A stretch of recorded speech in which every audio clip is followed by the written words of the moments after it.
Henderson, a full-time professional artist, and I'd like to take a few moments to talk with you about stretching canvas. When it comes to any type of art supplies, I like to look at it from a do-it-yourselfer point of view and ask myself several questions. Can I do this myself? Can I do it maybe even better myself? Can I customize it? And maybe can I even save a few dollars doing this particular project myself? So when it comes to stretching your own canvas, you can answer yes to all of those questions, especially if you keep in mind the principles and standards that we're going to be covering in this brief overview. Following this particular video, I will go more in depth in some demonstration videos that will be covering how to construct a stretcher bar frame and how to customize that frame to suit your particular needs. Another video on stretching canvas over that frame, and then a third video on how to apply sizing, gesso, and a seasoning over the top of that gesso. So sit back, enjoy, maybe go pour yourself a cup of tea. That's what I usually do, and enjoy it. We humans love to paint, but what to smear that paint on and how to make it last has always been a concern from the beginning. After hundreds of years of oil painting tradition, the choices have narrowed to two basic standards. One, tightly woven fabric, such as cotton or linen, stretched over a wooden frame. And two, a hard, solid surface, such as wood or wood fibers, called panels.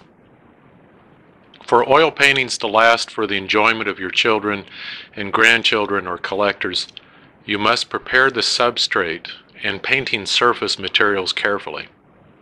And it doesn't have to be expensive to have the best professional materials, because this is the perfect job for the do-it-yourselfer, as long as one keeps in mind certain steps and standards. In this section, let's look at the choices of components for creating a stretched canvas. The bones supporting the stretched fabric, or canvas, are known as stretcher bars, which form a framework that can tighten should the fabric ever loosen in the future. Stretcher bars have a special spline and slot construction that allows the joint to expand by gently tapping in wedges called keys. One key for each end of each bar, including any extra central bracing bars, which can be found on larger frames. Stretcher bars are generally made from wood, the better quality ones for more stable woods such as basswood or white pine, and are without knots and blemishes and should be warranted against warpage or twisting. They come in different widths, lengths, and thicknesses depending on the painting size you intend. Smaller paintings getting by on narrower, thinner bars, and larger paintings requiring much more support and attention to warp.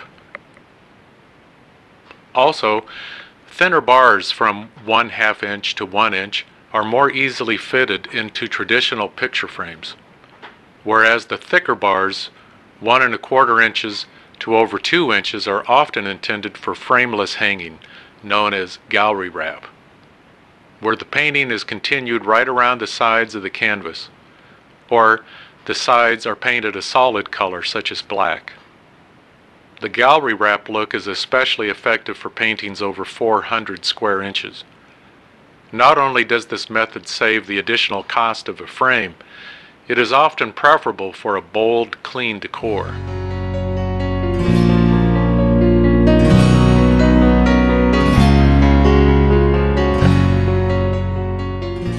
Although canvas comes in a variety of choices today, from varying colors to materials such as even polyesters, it boils down to basically two choices, between linen and cotton.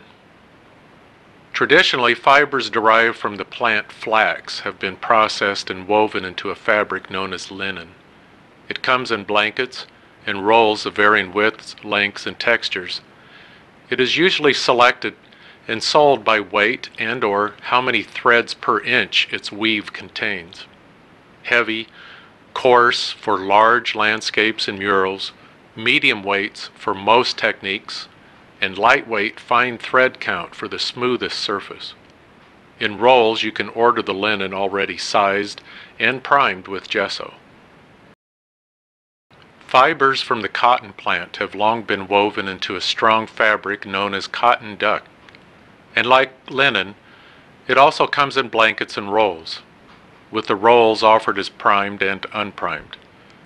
Cotton fabric is sold by weight and texture.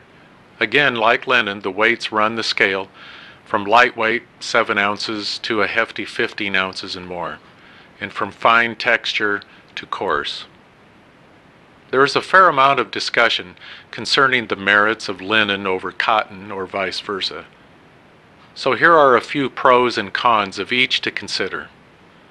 The pros for linen would include that it has a long history of usage, so its longevity has been proven. It also has a very irregular surface, which is very attractive to many painters. And it is an extremely strong fabric. On the con side, linen can be a bit more challenging to stretch, and it is also greatly affected by environmental moisture levels, and it is by far the most expensive choice on the market. On the pro side for cotton, it is also very strong, and it is especially easy to stretch. It maintains its tension much better, especially on larger pieces, and it is by far the most affordable choice. On the more negative side, cotton has a very even machined surface, which can be a bit distracting in some paintings. And it also has not as long of a usage history in oil painting as does linen. In the end, it all comes down to personal preference and budget. When properly prepared and cared for, both linen and cotton make for a good, durable surface.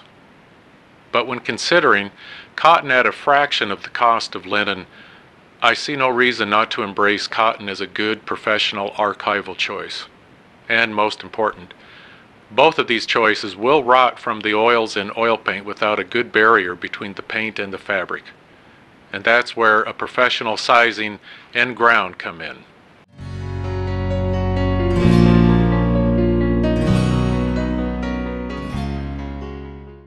To size a canvas means to apply a gelatinous or glutinous substance directly to the surface that is intended to be painted. Historically, a rabbit skin glue preparation has been used, but today you can also apply a pure gelatin purchased from your local grocery store, this being applied in a heated liquid state. The purpose of the sizing is to seal the canvas surface against corrosive oils, oxidation, acids. Many people today skip the sizing step and apply gesso directly to their canvas fabric. However, how acidic or corrosive today's acrylic gesso is to the fabric over time, no one knows for sure. So I consider this a cheap insurance, just in case. A ground, often referred to as a primer or gesso, is applied to the fabric surface after sizing. This ground gives the oil paint something to sink its teeth into. Grounds can be found with an acrylic or a more traditional oil base. Acrylic-based gesso is the most common choice today and is often referred to as a universal primer, considered by many to form the most flexible membrane, and in its application and cleanup it is far easier than an oil-based primer. There is some controversy over if oil paints adhere better to an oil ground, while others believe a high-quality acrylic gesso is just as good, and some think even better. Because acrylic hasn't been around as long as the oil, the longevity verdict is still out. The key here, as with all other mediums, tools, and equipment, is the quality of ingredients and preparation. In fact, make sure that all of your materials, from your stretcher bars to gesso to paint and brushes, are always of professional artist quality, even if you're a student.